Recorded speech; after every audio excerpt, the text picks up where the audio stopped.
নমস্কার বন্ধুরা, আজকে আমি তোমাদের সাথে শেয়ার করব পোহা রেসিপি বা চিড়ে পোলাও। তো চলো এই রেসিপিটা শুরু করা যাক খুবই সহজভাবে। এখানে উপকরণ লাগছে দেখো, চিনে বাদাম, পেঁয়াজ, কারি পাতা, নুন, হলুদ গুঁড়ো, পাতিলেবু, তারপর এখানে লঙ্কা আর ভুজিয়া। তো সবার প্রথমে দেখো আমি এখানে চিড়ে নিয়ে নিয়েছি, দেখতেই পারছো। তারপর আমি এটা জলে ভিজিয়ে নেব, 4 থেকে 5 বার ধুয়ে নেব এটা ভালো মতো। তোমরা দেখো আমি এখানে লম্বা আর সরু সরু চিড়ে নিয়েছি, কারণ চিড়াতে অনেক ময়লা থাকে, তাই অনেকবার ধুতে হবে এটা। দেখো এরকমভাবে আমি চিপে নিয়েছি, তোমরা এটা ঝরিয়ে নিতে পারো জলটা, আমি এইভাবে করছি, তোমরা দেখতে পারো। তো এরকমভাবে আমি সব কয়টা চিড়ে দেখো জলটা ঝরিয়ে নেব। এখানে আমার দেখো চিড়াগুলি এখন ভালো মতো ধোয়া হয়ে গিয়েছে, খুবই দেখো ঝরঝরে হয়ে গেছে। তো এখানে আমি এখন দিয়ে দেবো পাতিলেবুর রস। আমি একটা পাতিলেবু নিয়েছি, তো আমি একটা পাতিলেবুর রস, পাতিলেবুটা চিড়ের মধ্যে ভালো মতো চিপে নেব। তারপর এখানে আমি দিয়েছি আধা চামচ হলুদ গুঁড়ো, তারপর এটা ভালো মতো আমি মিশিয়ে নেব। এখন আমি একটা কড়াইয়ে দেখো তেল দিয়ে দিয়েছি, তেলটা একটু গরম হয়ে গেলে আমি এখানে দিয়ে দেব চিনে বাদাম। চিনে বাদামটা একটু হালকা করে ভেজে নেব, বেশি ভাজবো না, একটু 20 সেকেন্ডের জন্য ভেজে নেবে। তারপর দেখো এটা আমি উঠিয়ে নেব, এখন মাত্র একটাতে উঠিয়ে নিয়েছি। তারপর আমি তেলের মধ্যে দিয়ে দিয়েছি সর্ষে, কালো আর সাদা সর্ষে দিয়ে দিয়েছি। এটা একটু ফুটে গেলে আমি এটাতে ঢেলে দেব কারি পাতা। কারি পাতা ঢালার পর দেখো কেটে রাখা পেঁয়াজ ঢেলে দিয়েছি। আমি এখানে বড় বড় 2টা পেঁয়াজ ব্যবহার করেছি। এখানে দিয়েছি আমি 2 থেকে 3টা কাঁচা লঙ্কা।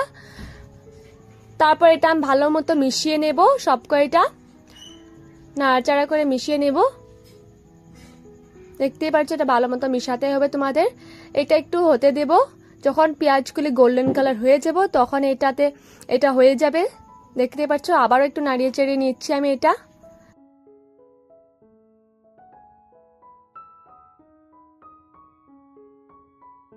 এখন আমি চিড়েগুলি দিয়ে দিয়েছি, ভালো মতো মিশিয়ে দেব পেঁয়াজ, কারি পাতা আর লঙ্কার সাথে। এখন আমি হলুদ কিছু মশলা ব্যবহার করি নাই, কারণ আমি আগেও হলুদ দিয়ে দিয়েছিলাম। তো এটাকে একটু টাইম হতে দেবো। এখন আমি দিয়ে দিয়েছি স্বাদ মতো নুন, তোমরা এটা স্বাদ মতো নুন দিয়ে দেবে। তারপর আবার আমি একটু দিয়েছি পাতিলেবু, আমি আধাটা দিয়েছি এখন, আর একটু এটা নাড়াচাড়া করে নেবো ভালো মতো। নাড়াচাড়া করে এটা একটু হতে দেবো আমি।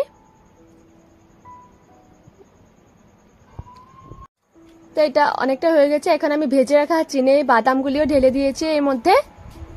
এখন আমি আবারও এটা নাড়িয়ে চেড়ে নেব আর একটু ঢেকে দেব, যাতে ভালো মতো এটা সিদ্ধ হয়ে যায়।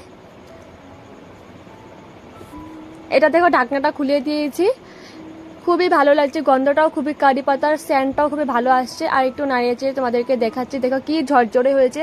আর খেতে এটা অনেকই টেস্টি হয়, তোমরা অবশ্যই এটা ট্রাই করে দেখবে। তো দেখো এটা আমার অলমোস্ট হয়ে গেছে আমার চিড়ের পোলাও। তো এখানে আমি এটা একটা বাটিতে সার্ভ করে নেব।